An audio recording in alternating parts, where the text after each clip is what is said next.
وہ جری بہادر زمین پر خون میں لت پت پڑا تھا۔ اس کا خون گھاس پر موجود نمی میں مل کر خشک ہو رہا تھا۔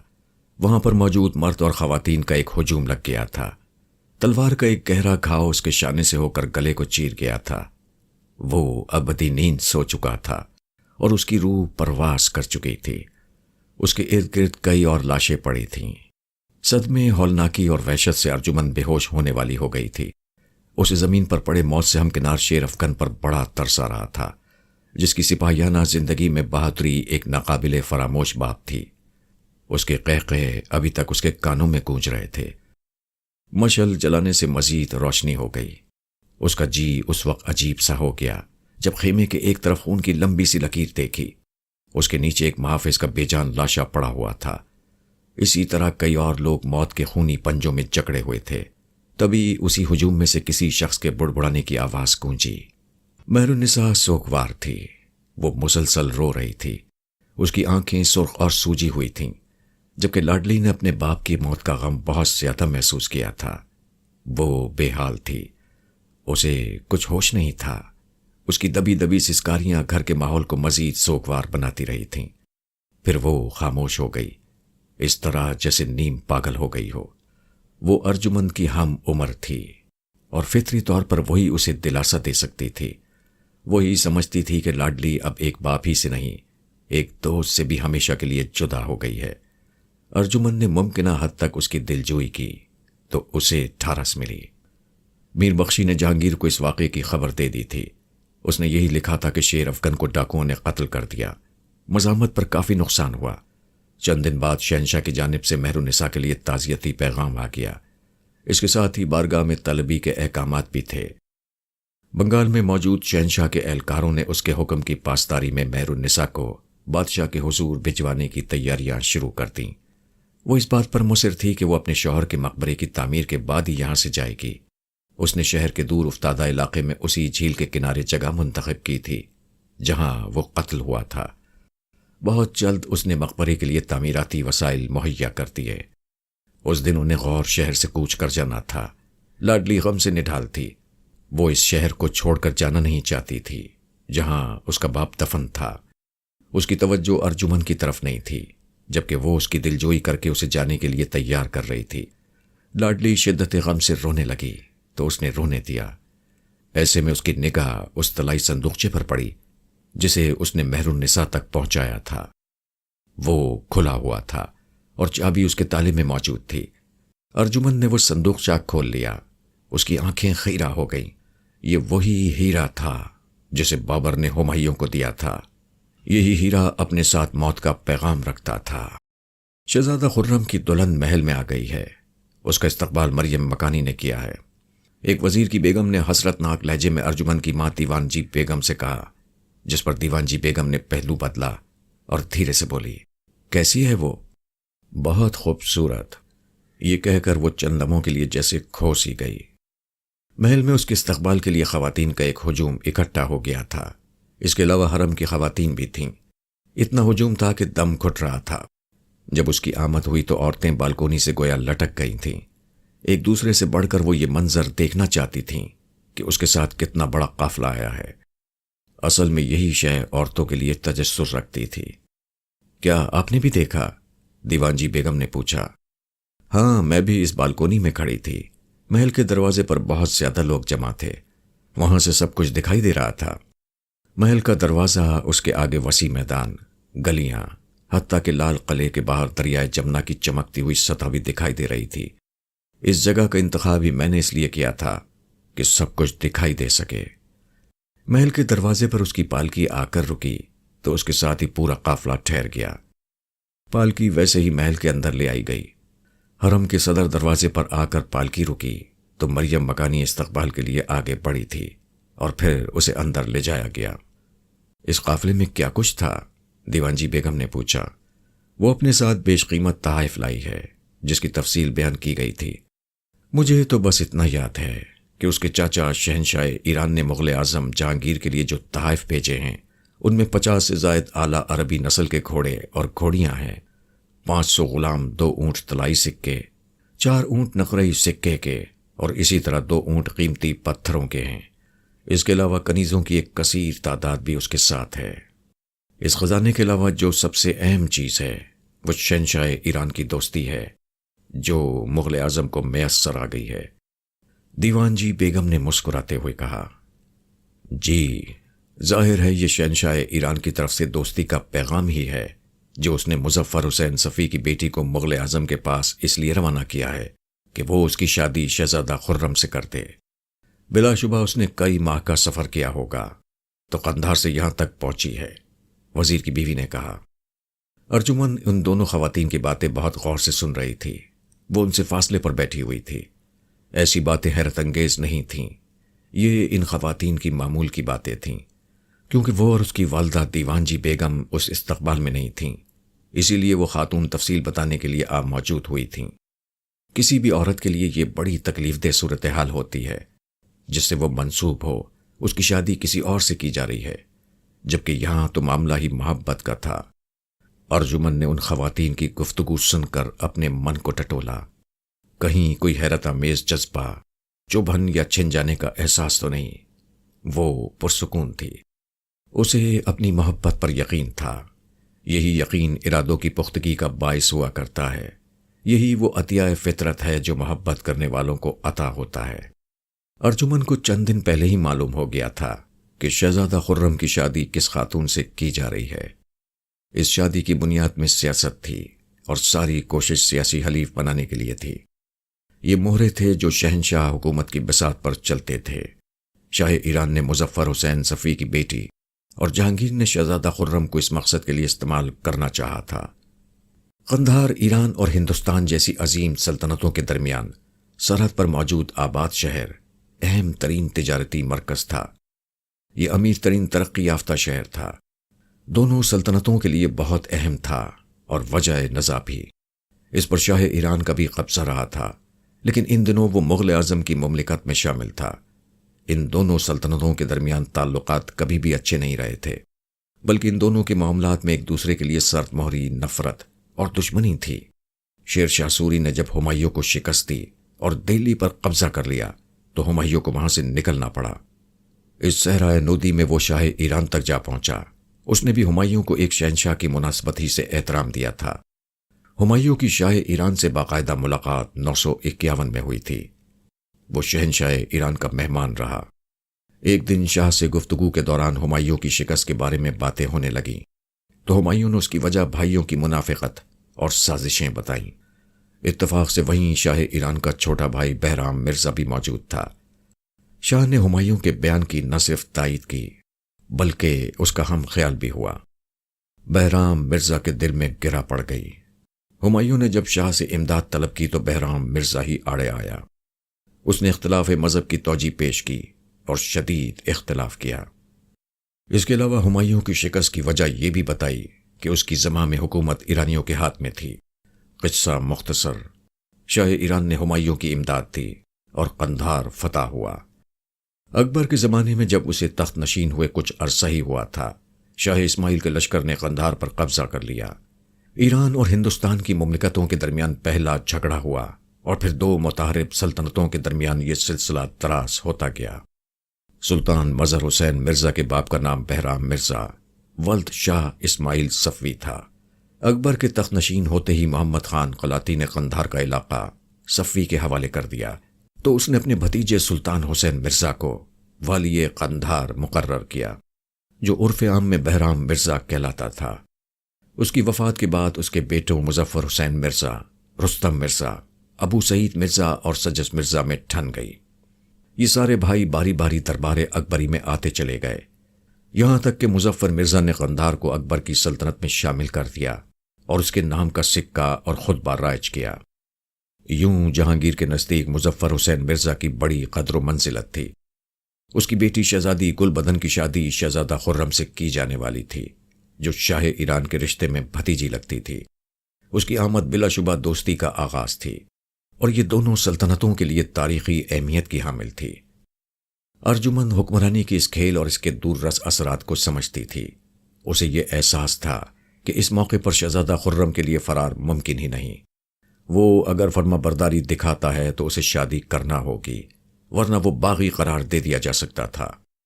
شہزادی گل بدن ایرانی حسن کا پرتو ہے۔ اس کی عمر یہی کوئی 14 سال رہی ہوگی۔ اس کی چال اور بدن واقعی پھولوں جیسا ہے، نازک اندام، شرمیلی اور خوبصورت۔ وزیر کی بیوی اپنی دھن میں کہتی چلی جا رہی تھی۔ اس کا محل میں شاندار استقبال ہوا ہے۔ ویسے اس کی آنکھیں غم سے بھری ہوئی لگتی تھیں، جو اور زیادہ بڑی، حسین اور خوبصورت نظر آ رہی تھیں۔ مہر النساء وہیں تھی، سلمہ بیگم کے ساتھ۔ وہیں جودی بائی بھی تھی۔ ان کا تعارف ہوا تو مہر النساء کا تعارف ارجمند بانو کے حوالے سے ہی کروایا گیا۔ کیسے؟ یہی کہ یہ ارجمند بانو کی پھپھو ہے، اور گل بدن کو معلوم تھا کہ ارجمند کون ہے۔ وزیر کی بیوی نے حیرت ناک انداز میں کہا۔ ارجمند سنتی رہی، یہاں تک کہ وہ آنے والی خواتین کے بارے میں تفصیل سے بتانے لگی۔ ان میں ارجمند کے لیے کوئی دلچسپی نہیں تھی۔ شہزادی گل بدن۔ خرم صرف اتنا ہی کہہ کر خاموش ہو گیا۔ نہ جانے وہ اس کے بارے میں کیا سوچ رہا تھا، مگر اس کی سوچ کے آثار اس کے چہرے پر عیاں ہو رہے تھے۔ پرسوچ، قدرے پریشان اور تھوڑا مایوس چہرہ اس کے من کا احوال ظاہر کر رہا تھا۔ شہزادہ معصم، آپ نے کچھ کہا؟ خدمتگار رضا نے کہا تو وہ جیسے ہوش میں آ گیا۔ ہاں، میں نے کہا کہ شہزادی گل بدن جو اصفہان سے فقط میرے لیے آئی ہے۔ جی، اس کی آمد کا انداز شاہانہ تھا، بلکہ بہت شاندار۔ رضا نے انتہائی ادب سے کہا۔ تم کیا سمجھتے ہو رضا؟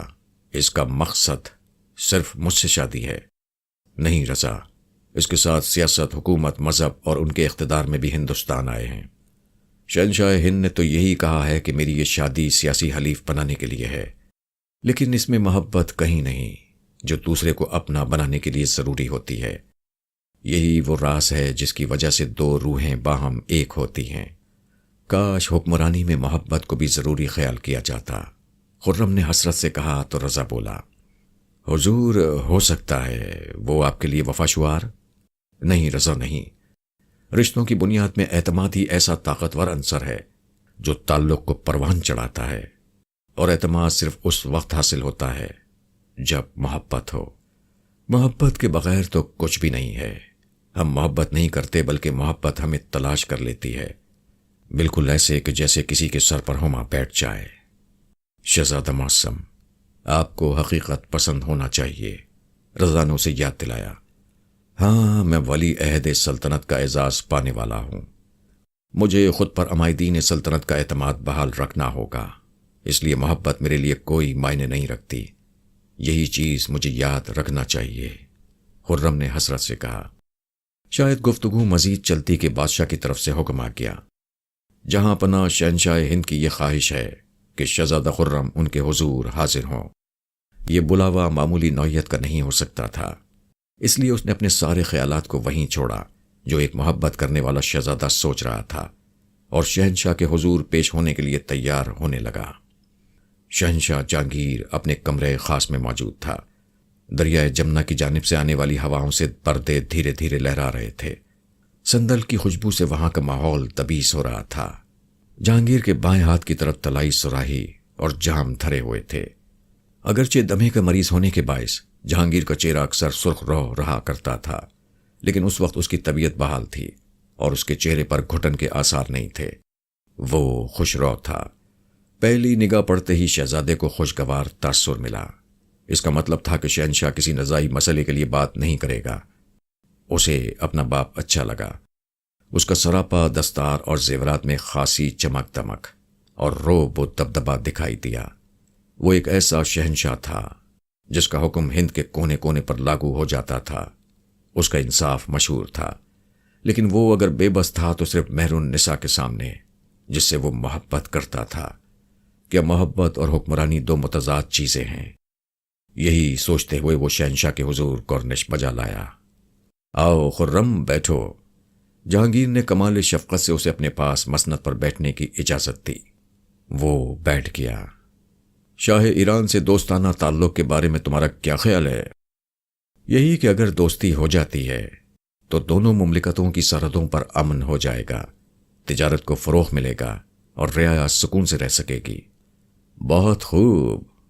کیا تم نے شہزادی گل بدن کے ساتھ آئے ان گھوڑے اور گھوڑیوں کو دیکھا ہے؟ جی ہاں جہاں پناہ، وہ بہترین نسل سے تعلق رکھتے ہیں۔ اور بلا شبہ تم گلبدن سے ملاقات کرنے کے لیے بھی بےتاب ہوگے۔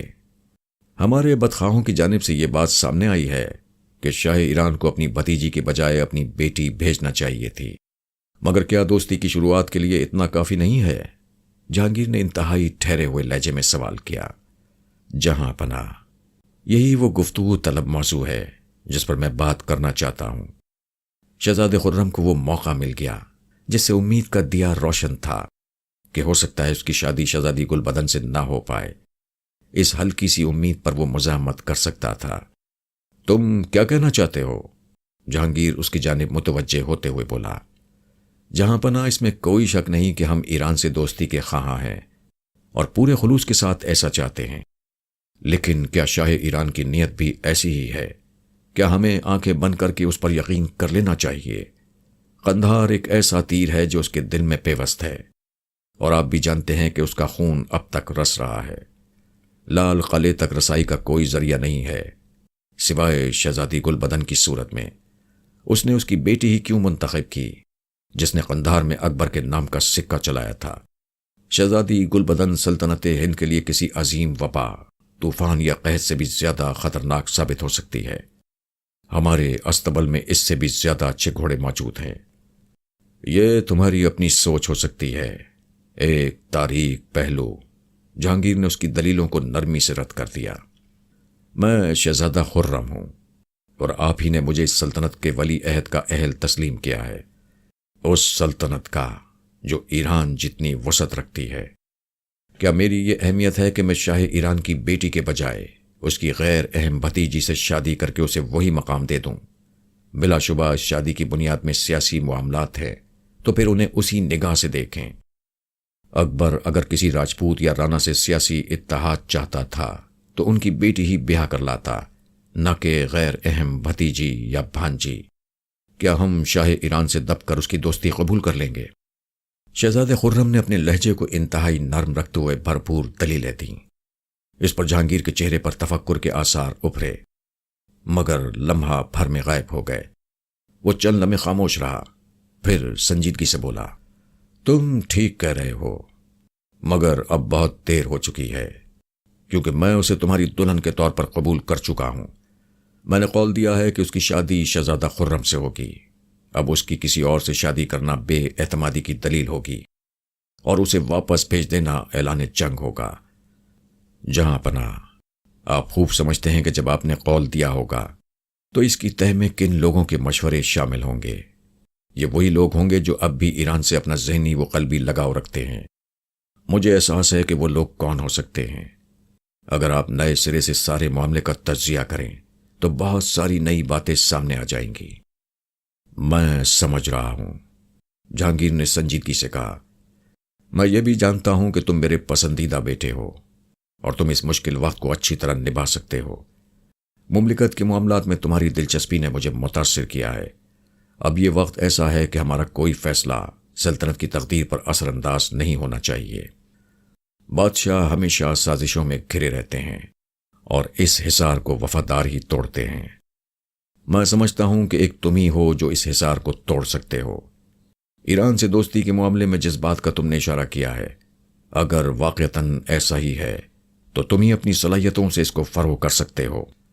جہاں پناہ، میں جانتا ہوں کہ شہزادی گلبدن کے استقبال کے لیے کون کون لوگ پیش تھے۔ اعتماد الدولہ اور مہر النساء۔ میں نہیں سمجھتا کہ اعتماد الدولہ کی وفاداری پر آپ کو کوئی شک ہوگا، لیکن مہر النساء، وہ صرف میری محبت ہے۔ میں اگر اس عمر میں اسے اپنی بیوی بنا لیتا ہوں تو وہ بڑھاپے میں میری رفیق سے زیادہ کچھ اور نہیں ہے۔ وہ نہ تو سلطنت کے معاملات میں مداخلت کر سکتی ہے اور نہ ہی وارث سلطنت کے بارے میں کوئی مداخلت کرنے کی مجاز ہے۔ میں نے تمہیں منتخب کر لیا ہے اور مجھے پورا یقین ہے کہ تم میری توقعات پر پورا اترو گے۔ جہانگیر کا لہجہ مدافعانہ تھا، اس میں جلال نہیں بلکہ شکوہ تھا۔ وہ چند لمحے خاموش رہا، پھر بولا، میں جانتا ہوں خرم، تم ارجمند سے محبت کرتے ہو، بالکل اسی طرح جیسے میں مہر النساء سے محبت کرتا ہوں۔ تم خوش قسمت ہو کہ میں تم سے تمہاری محبت ارجمن کو چھین نہیں رہا، بلکہ اسے تمہاری زندگی میں آنے کی اجازت دے دی ہے۔ وہ تمہاری دوسری بیوی ہوگی۔ شہزادوں کی قسمت نہیں ہوتی، انہیں شہنشاہوں کی اطاعت کرنی ہی پڑتی ہے۔ میں نے محبت کی لیکن اسے پا نہیں سکا۔ شاید اکبر محبت کو نہیں سمجھتا تھا، مگر میں سمجھتا ہوں اور تمہیں اجازت دیتا ہوں۔ میں نے اکبر کی اطاعت کی، یہاں تک کہ میرے تمام تر معاملات میں اسی کا حکم چلتا تھا۔ مجھے تم سے بھی محبت ہے اور میں نہیں چاہتا کہ تم بھی کسی ایسے غمگین تجربے سے گزرو۔ تم مہر النساء کی جانب سے پریشان مت ہونا۔ میں اب عمر کے آخری حصے میں ہوں اور اس عمر میں اپنی محبت پا لینا چاہتا ہوں، مگر تم امور مملکت کو نبھاؤ اور اپنی صلاحیتوں کو آزماؤ، یہاں تک کہ ثابت کر دو کہ تم ہی شہنشاہ بننے کے اہل ہو۔ یہ کہہ کر اس نے شاہی دستار اتار دی۔ قریب کھڑے غلام نے فوراً آگے بڑھ کر اسے تھام لیا اور انتہائی ادب سے طلائی میز پر رکھ دیا۔ جہانگیر کے بالوں میں چاندی اتر آئی تھی، وہ ابھی 40 سال کی عمر میں تھا۔ شاید وہ جوان دکھائی دیتا، مگر شراب نے اسے مار دیا تھا۔ جہانگیر اس کی طرف سے بے اعتنا ہو گیا تھا، جس کا مطلب تھا کہ وہ اب مزید بات نہیں کرنا چاہتا اور اسے تخلیہ کی ضرورت ہے۔ شہزادہ خرم اٹھا اور کورنش بجا لایا اور پھر مڑ کر وہاں سے چلا گیا۔ شہزادہ خرم اپنے کمرہ خاص میں تنہا تھا۔ رات ڈھل جانے کو بےتاب تھی۔ کچھ دیر پہلے ہی رقص و سرور کی محفل ختم ہوئی تھی، جس کی باز گشت محل کی فضاؤں میں معلق تھی۔ تاہم ان پرسکون لمحات میں اسے اپنے باغ کی باتیں، اس کا انداز گفتگو اور شکستہ لہجہ یاد آ رہا تھا۔ اس مختصر سی گفتگو میں بہت کچھ پنہا تھا، جسے فقط وہی سمجھ سکتا تھا۔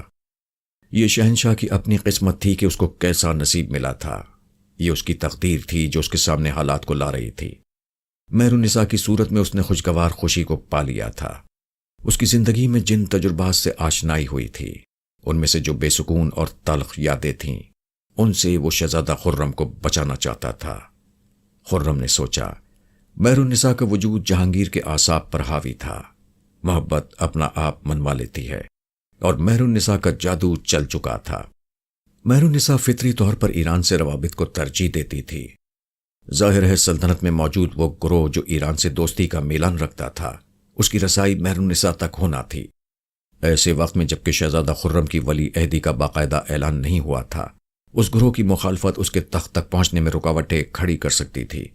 اس کے باپ نے تو فقط اتنا کہا تھا کہ وہ اس کی آخری عمر کی رفیق ہوگی اور وہ امور سلطنت میں مداخلت کرنے والی نہیں، لیکن وہ جہانگیر کی کہی گئی ان نظموں کو پڑھ چکا تھا جو اس نے مہر النساء کی محبت میں کہی تھیں۔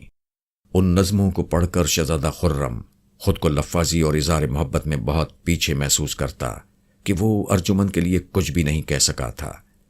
لفظوں کی اپنی مہک ہوتی ہے اور جہانگیر کی نظموں میں محبت کی مہک نشہ طاری کر دینے والی تھیں۔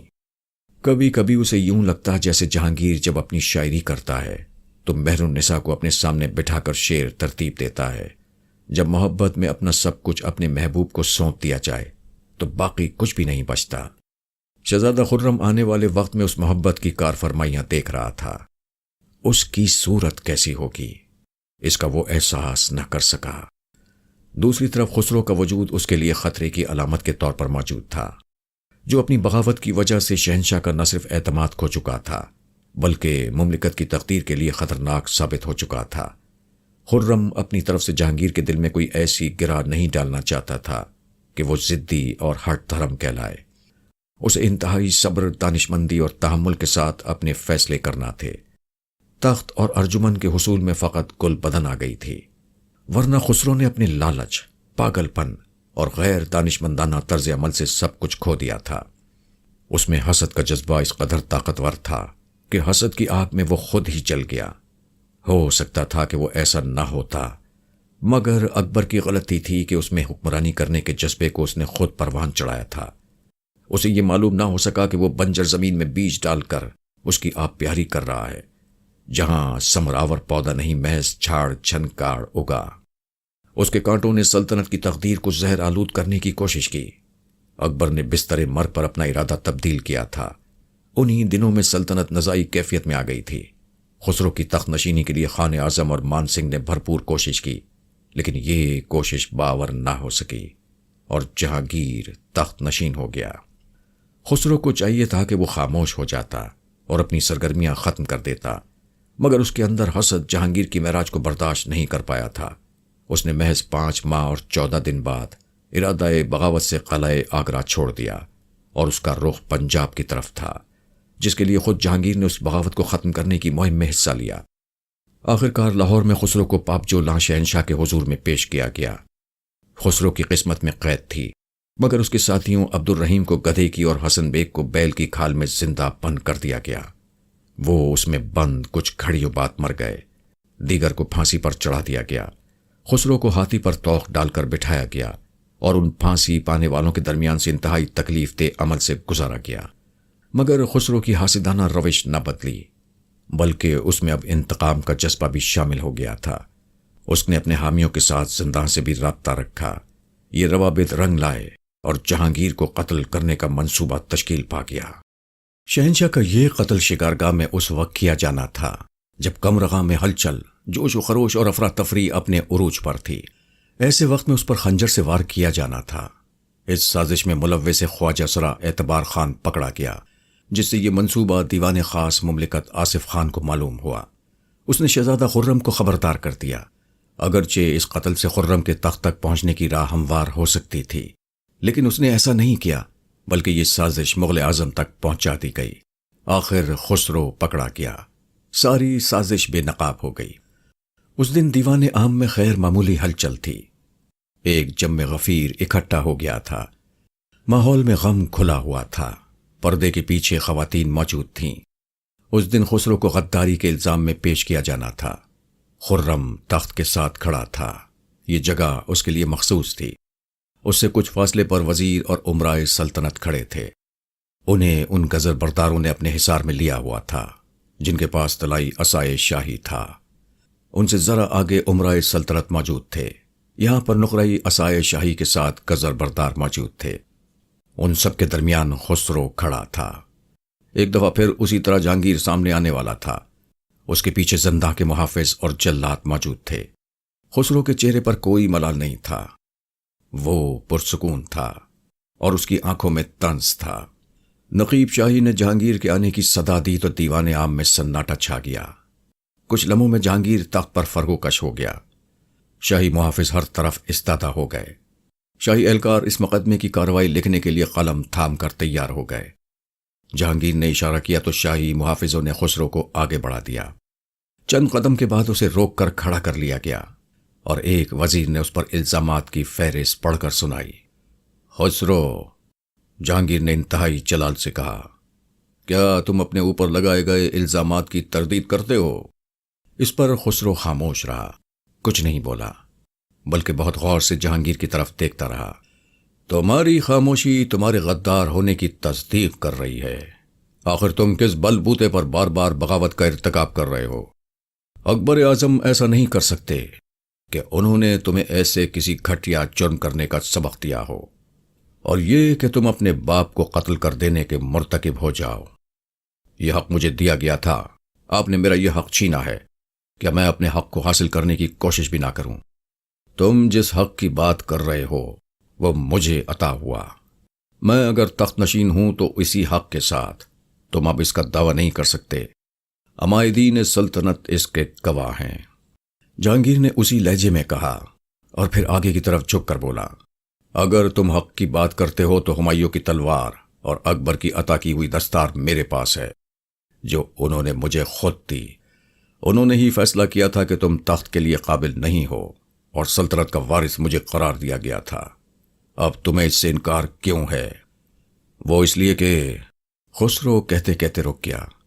وہ اس لیے کہ تمہارے حسد، پاگل پن اور رقابت نے تمہیں مجبور کیا کہ تم سازش کر کے اپنے باپ کو قتل کر دو۔ تم خود ہی بتاؤ تمہاری سزا کیا ہونی چاہیے؟ جہانگیر نے تحمل سے کہا، تخت یا تختہ؟ خسرو نے انتہائی بے پرواہی سے کہا تو اس کی بات کا مطلب سمجھتے ہوئے دیوان عام میں سرگوشی کی لہر سی اٹھی۔ اس میں حیرت، غمناکی اور مایوسی کا اظہار پنہا تھا۔ لمحہ بھر میں وہ لہر دم توڑ گئی اور پھر سے خاموشی کا راج ہو گیا۔ تخت یا تختہ؟ جہانگیر مسکرا دیا، ضرور تم مغلیہ روایات کی پاسداری کر رہے ہو۔ یہ ٹھیک ہے کہ مغل یا تو صرف تخت حاصل کرتا ہے یا پھر وہ اپنے لیے تختہ منتخب کرتے ہیں۔ کیا تمہیں یہ روایت یاد نہیں کہ تیموری اپنے رشتہ داروں کو قتل نہیں کرتے یہاں تک کہ انہیں اس پر مجبور نہ کر دیا جائے؟ بادشاہ نے پرجلال انداز میں کہا تو ہر طرف خاموشی رہی۔ خسرو بھی نہیں بولا۔ تو اس نے کہا، اگر تم تیموری روایت کی اب پاسداری کر رہے ہو تو میں بھی اسی روایت کی پاسداری کروں گا، تمہیں قتل نہیں کروں گا۔ بادشاہ نے کہا تو ایک دفعہ پھر دیوان عام میں سرگوشی کی لہر اٹھی۔ اس میں کسی قدر خوشی اور اطمینان شامل تھا۔ لمحہ بھر میں وہ بھی معدوم ہو گئی۔ کیا تم یہ سمجھتے ہو کہ میں تمہیں آزاد کر دوں گا اور پھر تم کسی نئی سازش کو تیار کرو گے؟ تم جلا وطن ہو کر سلطنت کے امن کو نقصان پہنچاؤ اور میں تمہاری حاسدانہ نگاہوں سے ہر دم پریشان رہوں۔ تمہاری آنکھیں جن میں لالچ اور حسد ہمیشہ سلگتا ہے، ان نگاہوں کی بینائی ہمیشہ کے لیے ختم کر دی جائے۔ میں حکم دیتا ہوں کہ تمہیں اندھا کر کے ہمیشہ کے لیے قید میں ڈال دیا جائے۔ جہانگیر کی دھاڑ پر سرگوشی کی ایک لہر اٹھی جس میں افسوس ناکی نمایاں تھی، جبکہ شہزادہ خرم کو ذرا بھی حیرت نہیں ہوئی۔ اسے معلوم تھا کہ شہنشاہ کی طرف سے خسرو کو غداری کی کیا سزا ملنے والی ہے۔ اس کا فیصلہ رات ہی ہو گیا تھا۔ خسرو کو بینائی سے محروم کر دینے کا مشورہ محبت نے دیا تھا۔ اس مشورے میں دیوان مملکت خان آصف بھی شامل تھا۔ سو بادشاہ نے دیوان عام میں جو حکم سنایا تھا اس میں یہ ذمہ داری محبت خان کے سپرد کر دی گئی تھی۔ خسرو کے لیے یہ مکافات عمل تھی۔ اس نے بھی جہانگیر کو قید کر کے اندھا کر دینے کا فیصلہ کیا تھا، مگر قدرت نے اس کے خلاف یہ فیصلہ دے دیا۔ لمحوں میں شاہی محافظوں نے خسرو کو قابو کر لیا۔ کسی نے بھی اس کے حق میں آواز بلند نہ کی۔ اہلکاروں نے مقدمے کی کارروائی کے کاغذات شہنشاہ کے سامنے پیش کر دیے۔ اس نے شاہی مہر اس پر لگا دی۔ اب اس زمین پر اسے کوئی بھی نہیں بچا سکتا تھا۔ محبت خان دور رس نگاہ رکھنے والا امیر سلطنت تھا۔ وہ تیموری انداز حکمرانی کو خوب سمجھتا تھا۔ جیسے ہی خسرو کو قید خانے میں پہنچا دیا گیا، اس پر مختلف حوالوں سے اور خصوصاً محل سرا کے حرم میں موجود بیگمات کی طرف سے بہت زیادہ دباؤ آ گیا۔ دباؤ اس قدر تھا کہ وہ خسرو کو اندھا کر دینے کے بارے میں سوچنے لگا کہ شاہی فرمان پر عمل درآمد کرے یا نہ کرے، مگر شاہی فرمان سے مفر نہیں تھا۔ خسرو کو شاہی جلادوں نے زمین پر لٹا دیا۔ اس کے پاؤں باندھ دیے گئے۔ 2 جلادوں نے اس کے بازو پکڑے ہوئے تھے۔ آخر میں ایک جلاد اس کی چھاتی پر چڑھ بیٹھا۔ قید خانے کے کونے میں بھٹی گرم تھی اور اس میں نوکیلی سلائیاں گرم کی جا رہی تھیں۔ جیسے ہی وہ سرخ ہوئیں تو جلادوں نے وہ نکال لی۔ ایک نے خسرو کی آنکھ کھولی اور اس میں پھیر دی۔ دفعتاً دوسری آنکھ میں بھی گرم سلائی پھیر دی گئی۔ خسرو کی چیخ بلند ہوئی جیسے اس کی آنکھوں میں چھرا گھونپ دیا گیا ہو۔ وہ ماہی بے آب کی طرح تڑپنے لگا۔ اس کی آنکھوں سے کیچڑ نما مواد نکل رہا تھا جس میں خون اور آنسو بھی شامل تھے۔ لمحوں میں اس کی آنکھیں صاف کر کے مرہم لگا دیا گیا۔ محبت خان نے اس عمل سے پہلے اطباء سے مشورہ کر لیا تھا کہ اسے کیا کرنا چاہیے۔ شہزادہ خرم اپنے باپ کو ایسے حکم پر کوئی الزام نہیں دے سکتا تھا اور نہ ہی اپنے بھائی خسرو سے کچھ کہہ سکتا تھا کہ یہ ان دونوں کی قسمت تھی۔ شہزادہ خرم کے لیے اصل شے یہی تھی کہ خسرو ابھی تک زندہ تھا۔ یہ سایہ کسی بھی وقت بھوت بن کر اس کی زندگی پر چھا سکتا تھا۔ وہ موسم سرما کے ابتدائی دنوں کی ایک تاریک رات تھی۔ سردی اتنی زیادہ نہیں تھی، مگر رات کا دوسرا پہر ڈھل جانے کے بعد ٹھنڈ میں بہت زیادہ اضافہ ہو گیا تھا۔ چاند نکلنے کا بھی کوئی امکان نہیں تھا۔ اماوس کی اس شب میں خرم کے محل سے 2 گھڑ سوار برآمد ہوئے۔ گھوڑوں کی رفتار دھیمی تھی تاکہ زیادہ آواز پیدا نہ ہو سکے۔ کچھ ہی دیر بعد وہ امر سنگھ دروازے پر پہنچ گئے۔ وہاں مشعلیں روشن تھیں اور دروازے پر پہرے دار موجود تھے۔ انہوں نے دیکھا کہ 2 گھڑ سوار محل کی طرف سے ان کے پاس پہنچنے ہی والے ہیں۔ یہ خلاف معمول بات تھی۔ اس سے پہلے کہ وہاں کے محافظ دوسروں کو خبردار کرتے، ایک گھڑ سوار نے اپنے منہ سے نقاب اتار دیا۔ وہ شہزادہ خرم تھا اور اس کے ساتھ اس کا خدمتگار رضا تھا۔ خیریت شہزادہ معظم؟ پہرے دار نے انتہائی حیرت سے کہا۔ دروازہ کھولو اور کوئی سوال مت کرو۔ کسی کو خبر نہ ہو کہ ہم قلعے سے باہر گئے ہیں۔ خدمتگار رضا نے انتہائی سختی سے کہا۔ پہرے داروں نے دروازہ کھول دیا تو شہزادہ خرم آگے بڑھ گیا۔ حضور اپنے ساتھ کچھ محافظ لے لیں، پہرے دار نے انتہائی ادب سے کہا تو رضا نے جواباً کہا، وہ موجود ہیں، لیکن خیال رہے کہ ہماری واپسی تک کسی کو خبر نہ ہو۔ یہ کہہ کر دونوں آگے بڑھ گئے۔ قلعے کے باہر محافظوں کا ایک مختصر سا قافلہ موجود تھا۔ ان دونوں کے پہنچتے ہی وہ ان کے ساتھ شامل ہو گئے۔ اس قافلے میں شہزادہ خرم کا جانثار دوست سعد اللہ خان تھا۔ وہ خاموشی سے چلتے ہوئے آگے بڑھ گئے۔ ان کا رخ شہر کی جانب تھا جہاں آگرہ روشن تھا۔ وہ قافلہ غیاث بیگ کی حویلی سے ذرا دور ٹھہر گیا۔ سعد اللہ خان نے محافظوں کو ارد گرد پھیلایا تو خرم رضا آگے چل دیے جہاں ارجمن کا خواجہ سرا عیسیٰ موجود تھا۔ آئیے شہزادہ معظم، میں آپ کو لیے چلتا ہوں۔ کیا ارجمن بانو میرے انتظار میں ہیں؟ جی شہزادہ معظم، وہ آپ کی راہ تک رہی ہیں، مگر آپ کے پاس اس ملاقات کے لیے بہت مختصر سا وقت ہوگا۔ میرے لیے اتنا ہی کافی ہے، خرم نے کہا اور اس کے ساتھ پیدل ہی چل پڑا۔ اس کا گھوڑا رضا نے پکڑ لیا تھا۔ اس کمرے میں قندیل روشن تھی، مگر وہ نسوانی حیولہ اس سے ہٹ کر قدرے تاریکی میں کھڑا تھا۔ وہ ارجمن تھی۔ اس کی یہ ملاقات اس دن طے ہوئی تھی۔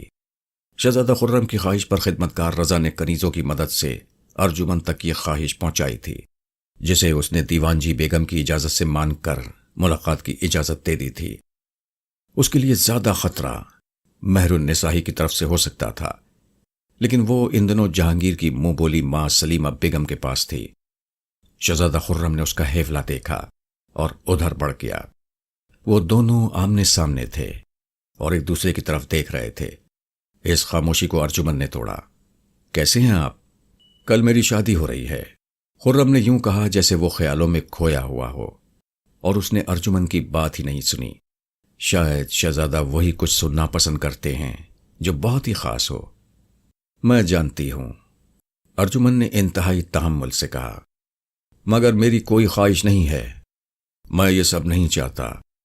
ایران میں خوش نہیں ہوں، بلکہ اس شادی نے مجھے غم زدہ کر دیا ہے۔ لیکن الجھن یہی ہے کہ شہزادوں کو ناخوش دکھائی نہیں دینا چاہیے۔ میری زندگی میں ہر شے میسر ہے سوائے تمہارے۔ کیا تم میری بات سن رہی ہو ارجمند؟ وہ اپنی دھن میں کہے چلے جا رہا تھا۔ جی حضور، میں سن رہی ہوں، وہ دھیرے سے بولی۔ کوئی بھی عورت چاہے وہ جیسی بھی ہو مجھے متاثر نہیں کر سکتی، مگر صرف تم نے مجھے متاثر ہی نہیں کیا بلکہ اپنی محبت کے سحر میں گرفتار کر لیا ہے۔ تم حیران مت ہونا کہ میں یہ باتیں تم سے کیوں کر رہا ہوں، لیکن میری محبت میں اور کس سے کہوں؟ کون ہے جو میرے احساسات تک رسائی پا سکتا ہو، میرے لفظوں میں موجود محبت محسوس کر سکتا ہو؟ حکمران محبت کو نہیں سمجھتے اور نہ ہی انہیں اس کی عظمت کا اندازہ ہے۔ وہ تو صرف وہی فیصلے کرتے ہیں جن سے ان کی حکمرانی کو تقویت ہو۔ کیا تم اس فیصلے سے غمزدہ نہیں ہو؟ نہیں حضور، میں غمزدہ نہیں ہوں۔ کیوں؟ تم کیوں غمگین نہیں ہو؟ میں تو غمگین ہوں، تم کیوں ہنس رہی ہو؟ شہزادہ بے محابہ کہتا چلا گیا جیسے وہ اپنے آپ میں نہ رہا ہو۔ حضور، میں اس لیے غمزدہ نہیں ہوں کہ محبت میرے پاس ہے۔ مجھے پورا یقین ہے کہ خرم میرے سوا کسی اور سے محبت نہیں کرتا۔ محبت میں یہی یقین غمزدہ نہیں ہونے دیتا۔ اور پھر آپ بے وفا تو نہیں ہوئے۔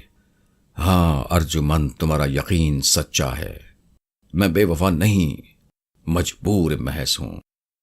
محبت اگر سچی ہو تو وہ زنگ آلود نہیں ہوتی، ہمیشہ تر و تازہ رہتی ہے، کہ دوام فقط محبت کو ہے۔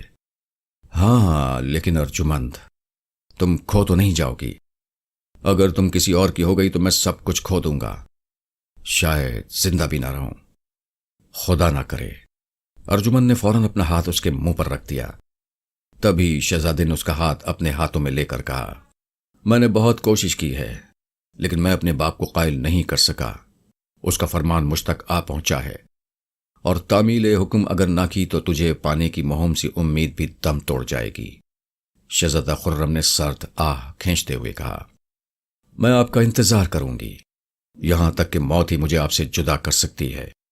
وہ نثار لہجے میں بولی، میں کہ جو ولی عہد سلطنت بن جانے والا ہوں، جس کی صلاحیتوں کا اعتراف عمائدین سلطنت کرتے ہیں، ہم شہزادے دوری سے خوش قسمت اور خوشحال دکھائی دیتے ہیں، لیکن اندر سے دکھ بھرے۔ میرے اندر کے اس دکھ کا مداوا گل بدن نہیں، ارجمند ہے۔ ارجمن بانو کے گھر میں چند دنوں سے غیر معمولی چہل پہل تھی۔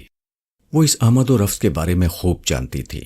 دیوان جی بیگم اسی دن نا امید ہو گئی تھی جب شہزادہ خرم کی شادی گل بدن سے ہو گئی تھی۔ اسے ارجمن کے مستقبل کی فکر لاحق تھی۔ اس کی عمر بھی 16 سال ہو گئی تھی، مگر شاہی خاندان کی طرف سے کوئی نامہ یا پیغام نہیں آیا تھا۔ یوں لگتا تھا کہ جیسے جہانگیر انہیں بھول چکا ہے۔ اس پر غیاث بیگ کا خاندان کچھ بھی نہیں کر سکتا تھا، نہ کوئی شکوہ اور نہ کوئی احتجاج، وہ صرف خاموش رہ سکتے تھے۔ ارجمن کی شادی کی تمام تر ذمہ داری دیوان جی بیگم کے ذمے تھی، اور وہ اس کی بڑھتی ہوئی عمر سے خائف تھی۔ اسے خوف تھا کہ اگر شاہی خاندان کی طرف سے اسی طرح خاموشی رہی اور چند سال مزید نکل گئے تو پھر ارجمن سے کون شادی کرے گا؟ وہ مایوس ہو چکی تھی، اس لیے ایک ایرانی خاندان ہی کے لڑکے پر اس کی نگاہ ٹک گئی تھی۔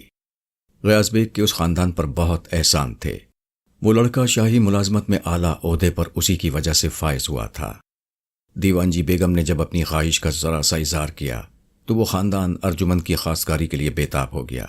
ان کی آمد و رفت اسی ضمن میں تھی اور دیوان جی بیگم انہیں بھرپور پذیرائی دے رہی تھی۔ ارجمن یہ سارے معاملات دیکھتے ہوئے خاموش تھی۔ وہ اس وقت کا انتظار کر رہی تھی جب کوئی اس سے بات کرتا، تبھی وہ اپنی رائے یا رضامندی کے بارے میں کوئی بات کہہ سکتی تھی۔ اصل میں ذی حیثیت عمائدین کی شادیاں اور رشتے ناتوں میں دولت، اثر و رسوخ اور سیاسی اتحادی دیکھے جاتے تھے۔ انہیں اس سے کوئی غرض نہیں ہوتی تھی کہ کوئی کسی سے محبت بھی کرتا ہے یا نہیں۔ محبت کوئی مادی وجود نہیں رکھتی کہ کسی کو کچھ دکھائی دے اور معلوم ہو کہ وہ کتنی ہے۔ یہ تو ایک طلسم ہے جو انسانی من پر طاری ہوتا ہے۔ اس کا اظہار تو رویے ہی ہوتے ہیں۔ سبھی جانتے تھے کہ شہزادہ خرم کی منگنی ارجمن سے ہو چکی ہے۔ جس طرح یہ خبر سب کو پتا تھی، اسی طرح انہیں یہ بھی معلوم تھا کہ ارجمن بھی شہزادہ خرم سے بے پناہ محبت کرتی ہے۔ محبت میں حصے داری نہیں ہوتی اور نہ ہی اس کو تبدیل کیا جا سکتا ہے۔ اس کا ہونے والا شوہر یہ کیسے برداشت کر پائے گا کہ اس کے خوابوں پر خرم کا پہرا ہے؟ وہ بھی اپنے خوابوں کو نوچ کر پھینک نہیں سکتی تھی۔ وہ اسے رفاقت تو دے سکتا تھا، لیکن محبت کا خالص پن نہیں، اور وہ بھی ایسا نہیں کر سکتی تھی۔ دو خاندانوں کے جوڑے رکھنے کے لیے وہ اپنے آپ کو قربانی کر سکتی تھی، اس کے علاوہ کچھ نہیں۔ ایک دن جب وہ اپنی گود میں شاعری کی کتاب رکھے اس کے شعروں میں مگن تھی کہ اس کی ماں آ گئی۔ ارجمن کو معلوم تھا کہ وہ کیا کہنے کے لیے آئی ہے۔ تم بہت زیادہ شاعری پڑھتی ہو، کیا اس سے تم مکتاتی نہیں ہو؟ نہیں ماں جی، ان شعروں میں انسانی کیفیات کی عکاسی ہوتی ہے۔ یہ آئینہ ہے اور میں اس آئینے میں انسان کو دیکھتی رہتی ہوں۔ کبھی خود کو بھی دیکھا ہے؟ دیوان جی بیگم نے مسکراتے ہوئے محبت بھرے لہجے میں کہا۔ جی ہاں ماں جی، خود کو دیکھنے ہی کے لیے تو آئینہ دیکھا جاتا ہے تاکہ اپنا آپ سنوارا جائے۔ میں اکثر خود کو پڑھتی رہتی ہوں۔ وہ دھیرے سے مسکرا دی۔ خود کو پڑھنے کا یہ مطلب تو نہیں کہ انسان اپنے ماحول میں سے کٹ کر خود میں گم ہو جائے۔ یہی تو محبت کا عطیہ ہے میری ماں جی، اور میں اپنے ماحول سے کب کٹی ہوں۔ اس نے شاعری کی کتاب بند کرتے ہوئے مسکرا کر کہا۔ پھر بھی تمہاری عمر کی لڑکیاں شادی کر کے اپنا گھر بسا چکی ہیں۔ کیا تمہیں احساس نہیں ہے کہ تمہاری جوانی کے بہترین دن زوال پذیر ہیں؟ مگر محبت کے ساتھ تو ساری عمر گزاری جا سکتی ہے، اس نے پوری سنجیدگی سے کہا۔ خالی خولی محبت کچھ بھی نہیں دیتی، اور شہزادوں کی محبت ایسے ہی ہوتی ہے۔ تم اس کے انتظار میں اپنی زندگی مت ضائع کرو۔ نہیں، وہ مجھے بھول نہیں سکتا۔ میری محبت تازہ پھول کی طرح اس کے من میں مہک رہی ہے۔ تم یہ کیوں نہیں سمجھتی کہ وہ شہزادہ ہے اور پھر اسے ولی عہد سلطنت بھی بننا ہے؟ اس کے تمام تر فیصلوں کا انحصار شہنشاہ کی مرضی پر ہے۔ جس طرح اس کی شادی گل بدن سے ہو گئی ہے، تمہیں نے تو کہا تھا کہ اسے یہ شادی دل سے قبول نہیں، مگر پھر بھی اسے شہنشاہ کی اطاعت کرنا پڑی۔ لیکن اس کی محبت تو میرے لیے ہی ہے نا، اسے صرف میں ہی جانتی ہوں اور مجھے اس کا یقین ہے۔ لیکن ہم لوگوں کی مزید باتیں نہیں سن سکتے۔ ہم نے تمہارے لیے ایک لڑکا دیکھ لیا ہے۔ اس کا خاندان اصفہان سے ہندوستان آیا ہے۔ ہم ان کے آبا و اجداد کے بارے میں بہت اچھی طرح جانتے ہیں۔ وہ ایک اعلیٰ خاندان سے تعلق رکھتا ہے، دیوان جی بیگم نے اسے سمجھانے والے انداز میں کہا۔ لیکن میں خرم کے سوا کسی اور سے شادی نہیں کروں گی، ارجمن دھیرے سے بولی۔ تمہارا یہ فیصلہ ہمارے لیے بہت سارے مسائل پیدا کر دے گا۔ جگ ہسائی کے علاوہ ہمارے وقار کے لیے بہت ضروری ہے کہ تمہاری شادی کر دی جائے۔ وہ تقریباً چیخ پڑی۔ مگر میں ایسا نہیں کروں گی، ارجمن نے حتمی انداز میں کہا۔ تمہیں ایسا کرنا ہوگا۔ کیونکہ اگر تم شادی نہیں کرو گی تو تمہاری شادی بھی خرم سے نہیں ہوگی۔ وہ حسن فیروز کی عطا کردہ جاگیر پر حکمرانی کر رہا ہے۔ اس کی بیوی شہزادی گل بدن اس کے ساتھ ہے، اور تمہیں معلوم ہے کہ اس کی ایک بیٹی بھی پیدا ہو چکی ہے جس کا نام شہنشاہ نے پرہنر بیگم رکھا ہے، اور وہ شہنشاہ کی والدہ کے پاس ہے۔ وہ اس کی فرزندگی میں دے دی گئی ہے۔ وہ اپنی دنیا میں گم ہے اور تم محض خیالوں کی دنیا میں بھٹک رہی ہو۔ تم جو کچھ بھی سوچ رہی ہو اس کا حاصل کچھ بھی نہیں، مگر میری محبت تو میرے پاس ہے۔ وہ اطمینان سے بولی۔ محبت محبت محبت، کس قدر ظالم شے ہے یہ جو اپنے ماں باپ کو بھی بھلا دینے کی وجہ بن گئی ہے۔ تم حقیقت کا سامنا کرو اور وقت کو سمجھو میری بیٹی۔ میں نہیں چاہتی کہ تم ایک اذیت ناک قسمت کے ساتھ اپنی زندگی گزارو۔ خدا کے لیے میری بات پر غور کرو۔ ماں جی، میرا ایک ہی فیصلہ ہے کہ میں اگر شادی کروں گی تو صرف شہزادہ خرم سے، ورنہ نہیں۔ یہی میرا حتمی فیصلہ ہے۔ ارجمن اسی سکون سے بولی تو دیوان جی بیگم کی آنکھوں میں آنسو آ گئے۔ اسے اپنی بیٹی کا مستقبل تاریک دکھائی دے رہا تھا۔ وہ چپ چاپ اٹھی اور وہاں سے چلی گئی۔ ماحول میں خاصی گھٹن اتر آئی تھی۔ ارجمن نے شاعری کی کتاب ایک طرف پڑی تپائی پر رکھی اور خیالوں میں گم ہو گئی۔ حسن فیروز کی جاگیر سینکڑوں کوس میں پھیلی ہوئی تھی۔ لاہور سے دہلی اور اس سے بھی آگے یہ جاگیر ولی عہد شہزادے کو عطا ہوئی تھی۔ ان دنوں شہزادہ خرم 12 ہزاری کے منصب پر فائز تھا۔ لاہور جو ہمیشہ سے زندہ دلان کا شہر رہا ہے، وہاں سب کچھ تھا۔ خوبصورت سرسبز باغ، شاندار عمارتیں، صلاحیتوں سے بھرے لوگ، جاذب نظر منظر اور شاندار موسم۔ وہاں کی سالانہ آمدنی لاکھوں میں تھی۔ وہ وہاں پر اگر کوئی کمی محسوس کرتا تھا تو صرف آگرہ سے دوری تھی۔ وہ آگرہ جہاں اس کی ارجمن تھی۔ اس کی اس کمی کو شہزادی گل بدن نہ سمجھی، اور ایک بیٹی ہو جانے کے باوجود ان میں صدیوں کا فاصلہ تھا۔ اس کا مزاج تلخ، شک بھرا اور مغرورانہ تھا۔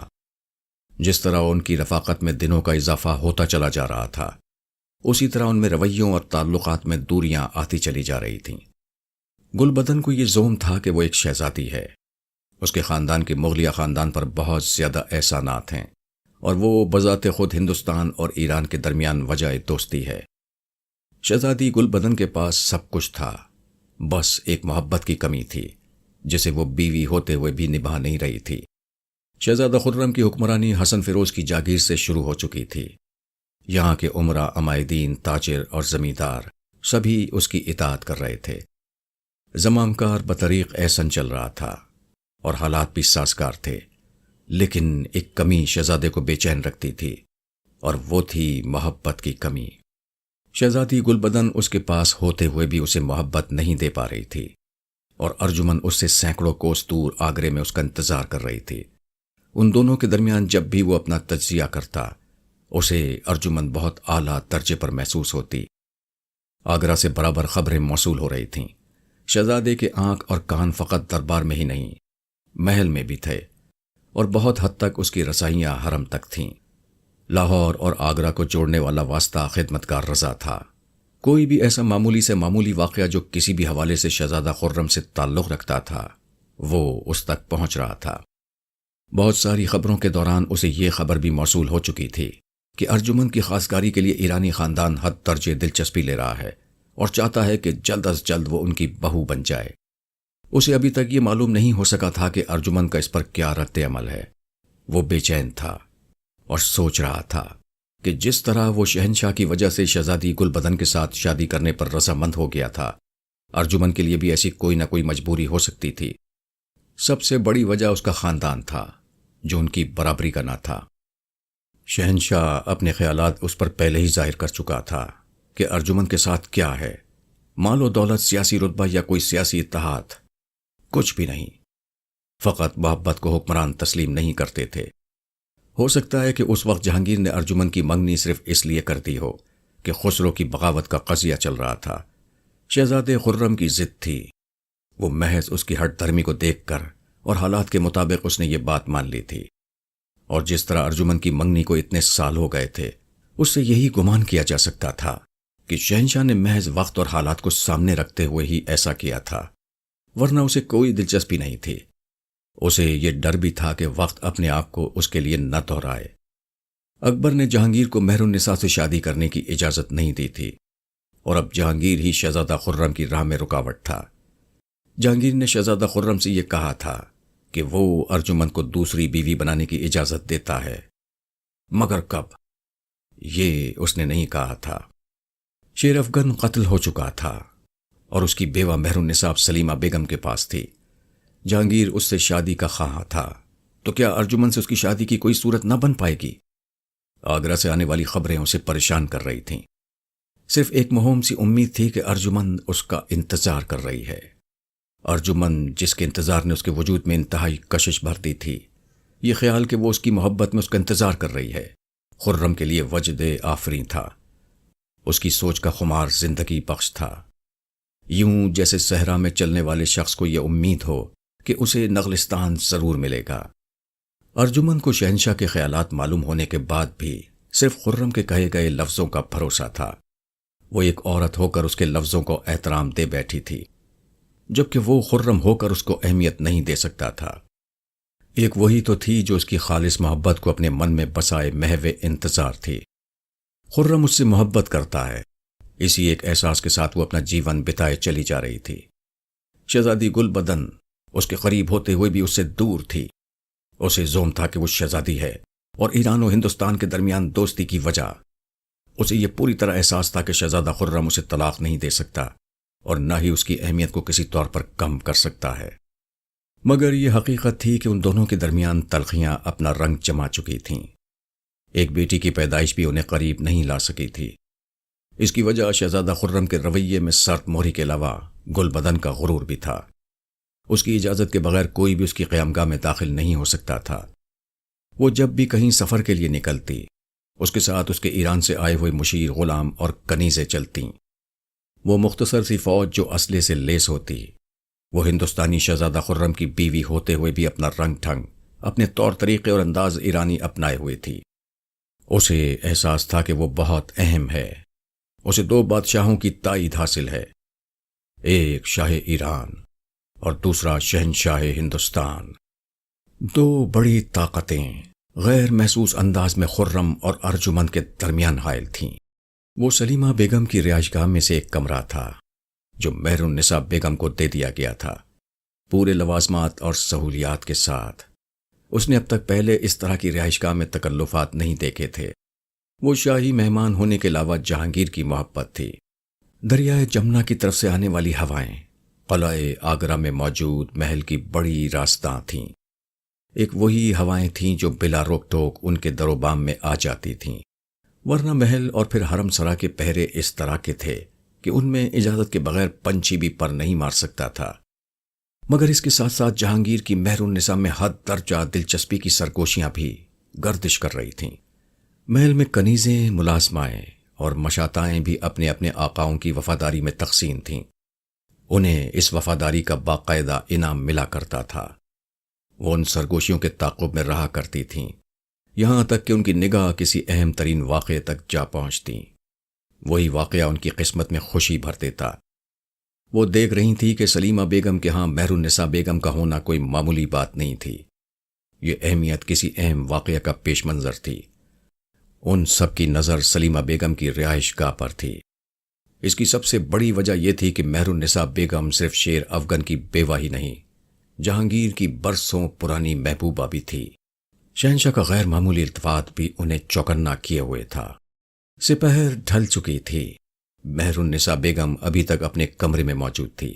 دریائے جمنا کی ہوائیں مسرور کن انداز میں محو خرام تھیں۔ وہ اپنے بستر پر پڑی کسی کتاب میں محو تھی کہ کنیز حاضر ہوئی اور اس نے انتہائی ادب سے کہا، حضور شہنشاہ جہانگیر حرم سرا میں تشریف لا چکے ہیں اور وہ آپ کو یاد فرما رہے ہیں۔ اس کا دل خوشی سے بھر گیا، لیکن چہرے پر حزن و ملال کے ساتھ قدرے تلخی بھی در آئی۔ یہ نقاب تھا جو ان دنوں وہ پہنے ہوئے تھی۔ اس نے حیرت سے کنیز کی طرف دیکھا، چند لمحے خاموش رہی اور پھر کہا، تم جاؤ، میں آ رہی ہوں۔ حضور شہنشاہ معظم پائیں باغ میں تشریف فرما ہے، اگر اجازت ہو تو میں آپ ہی کے ساتھ چلتی ہوں۔ تم ٹھہرو، میں چلتی ہوں، یہ کہہ کر مہر النساء بستر سے اتر آئی۔ شہنشاہ جہانگیر باغ کے معطر فضاؤں میں مسند پر برا جمان تھا۔ سرسبز و شاداب باغ نے ماحول کو شاندار بنا دیا تھا۔ ہواؤں میں دھیمی دھیمی ٹھنڈ اتری ہوئی تھی، جس سے ماحول میں پرسکون کیفیت رچی ہوئی تھی۔ جبکہ جہانگیر کا اضطراب بڑھ رہا تھا۔ اس نے مہرالنساء کو آخری بار ان دنوں دیکھا تھا جب شیر افغن قتل ہو گیا تھا، اور اس نے اسے سلیمہ بیگم کے حوالے کیا تھا۔ وہ سوگوار حسن اب بھی اس کی نگاہوں میں محفوظ تھا۔ پتہ نہیں وہ اب کیسی ہوگی، اسی سوال کا جواب ہی اسے مضطرب کر رہا تھا۔ کچھ ہی دیر بعد محل کی طرف سے غلام گردش کے ستونوں کے درمیان سے مہرالنساء چند کنیزوں کے ساتھ آتے ہوئے دکھائی دی۔ وہ دھیرے دھیرے چل رہی تھی، بالکل کسی نئی نویلی دلہن کی طرح۔ لباس کے معاملے میں وہ خود تخلیق کار تھی، اس لیے نہ صرف وہ اپنے بدن کے خطوط کو سمجھتی تھی، بلکہ اسے لباس کو جاذب نظر بنانے کا فن بھی آتا تھا۔ جہانگیر اس کی طرف دیکھتا ہی رہ گیا۔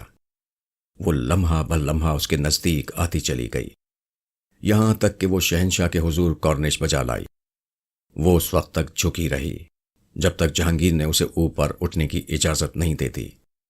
مہرالنساء سیدھے کھڑی ہو گئی، اس کی نگاہیں جھکی ہوئی تھیں، لیکن چہرہ جہانگیر کی طرف تھا۔ وہ اسی کی جانب دیکھ رہا تھا۔ چند لمحوں کی محویت کے بعد اس نے ذرا سا ہاتھ اٹھا کر کہا، تخلیہ۔ اس کا حکم پاتے ہی وہاں موجود سبھی کنیزیں اور ملازمائیں واپسی کے لیے مڑ گئیں۔ انہیں زیادہ دور نہیں جانا تھا، صرف ایک آواز کی دوری پر تھیں۔ انہیں کسی بھی لمحے بلایا جا سکتا تھا۔ مہرالنساء بیٹھو، جہانگیر نے کہا تو وہ انتہائی نزاکت سے دوسری مسند پر بیٹھ گئی۔ والدہ محترم کے پاس آپ کا وقت کیسا گزر رہا ہے؟ آپ کے خیال میں میرا وقت کیسا گزرنا چاہیے جہاں پناہ؟ یہی تو میں جاننا چاہتا ہوں، جہانگیر نے اس کے چہرے پر نگاہوں کا طواف کرتے ہوئے پوچھا۔ تو جہاں پناہ، جب وقت ہی گزارنا ہے تو کیسا بھی گزرے، اسے تو نبھایا جاتا ہے۔ مہرالنساء نے ایک سرد آہ بھرتے ہوئے کہا، کیا آپ یہاں پر خوش نہیں ہیں؟ جہانگیر کے لہجے میں حیرت کھلی ہوئی تھی۔ کیا مجھے خوش رہنا چاہیے جبکہ میرا شوہر قتل کر دیا گیا ہے اور میں بیوہ ہو چکی ہوں؟ اس نے کمال بے اعتنائی سے کہا۔ نہیں مہرالنساء بیگم، نہیں، ایسا نہیں ہے۔ اسے قتل نہیں کیا گیا، وہ باغی تھا۔ ہم نے سلطنت کی حفاظت کے لیے باغی کی سرکوبی کی ہے۔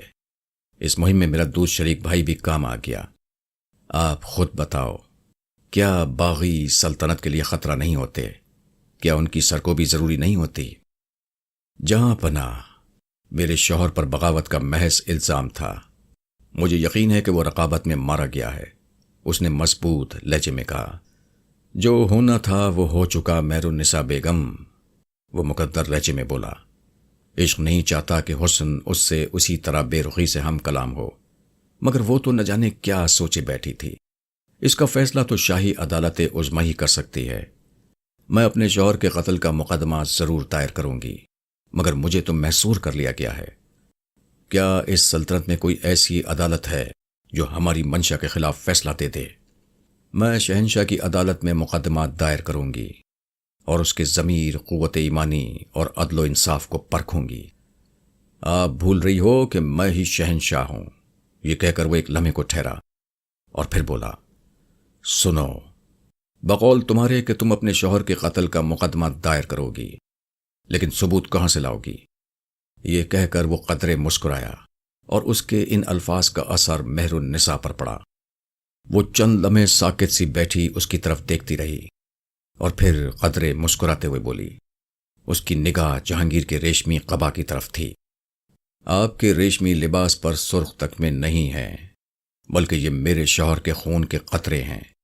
آپ اس خون سے بری الذمہ قرار نہیں دیے جا سکتے۔ اس کے ہونٹوں پر مسکراہٹ کھیل رہی تھی اور آنکھوں سے پیار امٹ رہا تھا۔ انہی لمحوں میں اس نے کہا، مہرالنساء، بقول تمہارے کہ میں نے تمہارے شوہر کو قتل کرا دیا، تو کیا میں اتنی قوت نہیں رکھتا کہ جبر سے تمہیں اپنا شریک حیات بنا لوں؟ مگر نہیں، میں ایسا نہیں کرنا چاہتا۔ میں تو یہ چاہتا ہوں کہ ماضی کو بھول کر تم میری وہی مہرالنساء بن جاؤ، پورے دل سے میری ہو جاؤ۔ ہاں، مگر اس شرط پہ کہ میرا شوہر کا مقدمہ میں ابھی فیصلہ کیے دیتا ہوں کہ اس کے عوض میں تمہارا ہوتا ہوں۔ وہ شرمیگی نگاہوں سے اس کی طرف دیکھنے لگی۔ شہنشاہ نے اس کی جانب ہاتھ بڑھایا تو اس نے کمال نزاکت سے تھام لیا اور پھر خزاں رسید پتے کی مانند اس کی آغوش میں آ گری۔ سلطنت ہند کی تاریخ میں ایک نیا موڑ رقم ہو رہا تھا۔